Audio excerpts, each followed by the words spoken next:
In most medical consults, it's told to diabetics that now it's genetic, it's going to be with your life and you cannot do anything about it. Epigenetic influence is 85%, and epigenetics need to be understood in a deeper manner by everyone who is suffering from these conditions. Within one day of a feeling that you are in a retreat mode, your inflammatory genes switch off. We have the power to influence our 800 plus genes connected to all these metabolic disorders, and it is epigenetics because of which one brother or sister gets diabetes, BP, and the other one doesn't. So let us understand what influences epigenetics more and more. In most medical consults, it's told to diabetics that now it's genetic, it's going to be with your life and you cannot do anything about it. And that's so incorrect, because genetic influence on our disorders which are connected to our metabolism, carbohydrate, fat, protein metabolism like diabetes, cholesterol, fatty liver, obesity, high blood pressure, etc., just govern 15% of the chances. So genetic influence is 15%, epigenetic influence is 85%, and epigenetics need to be understood in a deeper manner by everyone who is suffering from these conditions.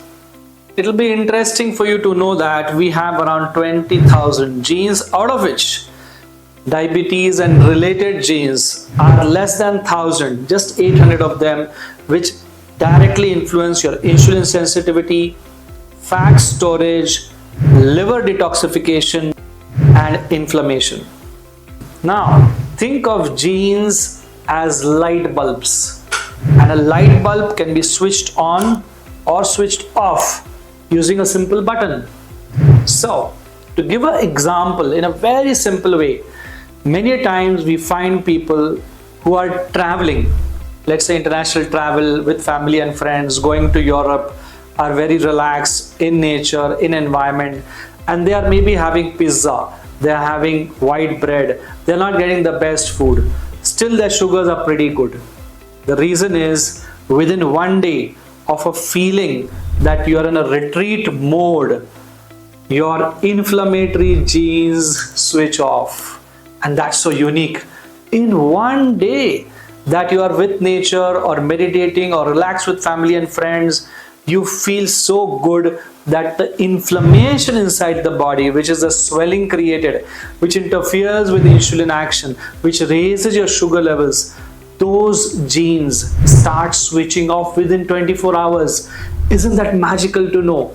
So we have the power to influence our 800 plus genes connected to all these metabolic disorders by making changes mentally, in the environment, through our stress, through our food, through our exercise, and many factors. Epigenetics is a very promising and a very important area in reversal of disorders that we must learn more and more about.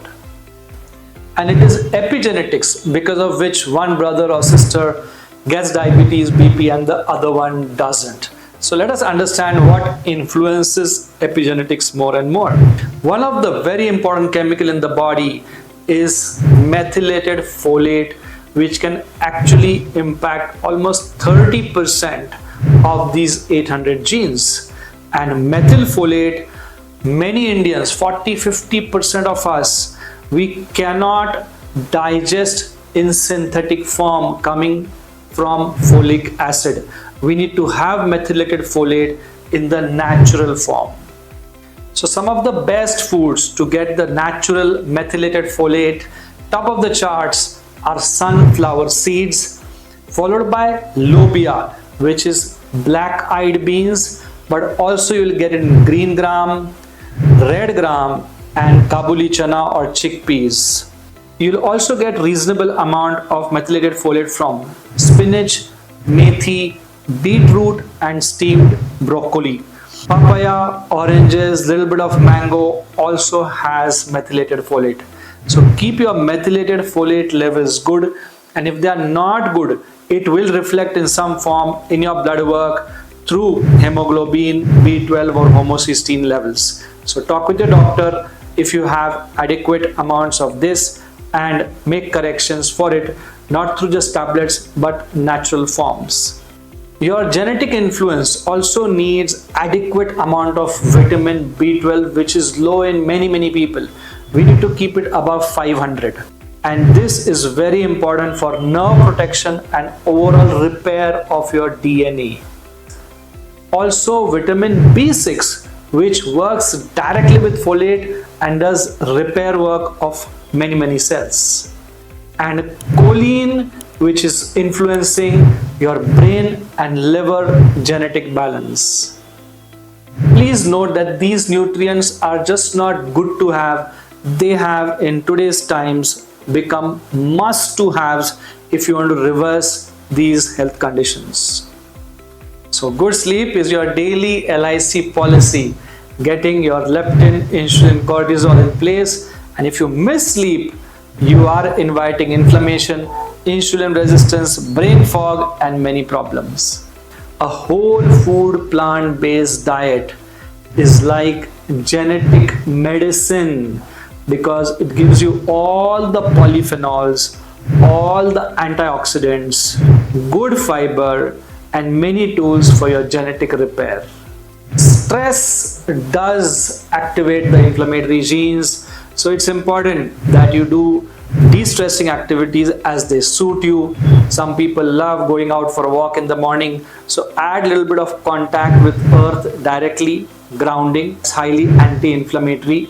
Or deep breathing exercises in open air, and there are very nice formats for that. You can do 1-1-1-1 box breathing, which means inhalation 1 count, hold 1 count, exhalation 1 count and holding out 1 count.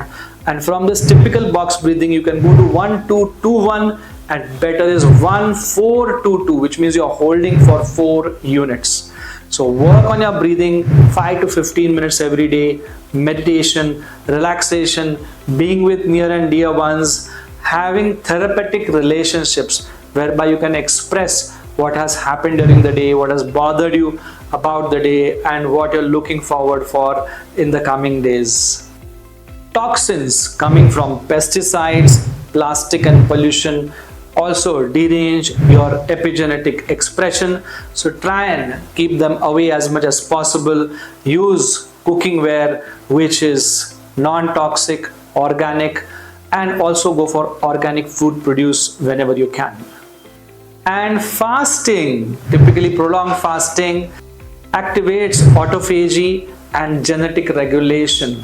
It's like giving rest to your DNA, giving a little break to your DNA from excess work. So epigenetics is not just science, it's self-power.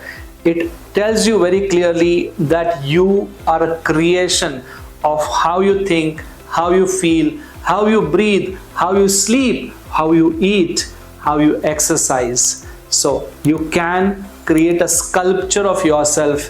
You're not a victim of your genes.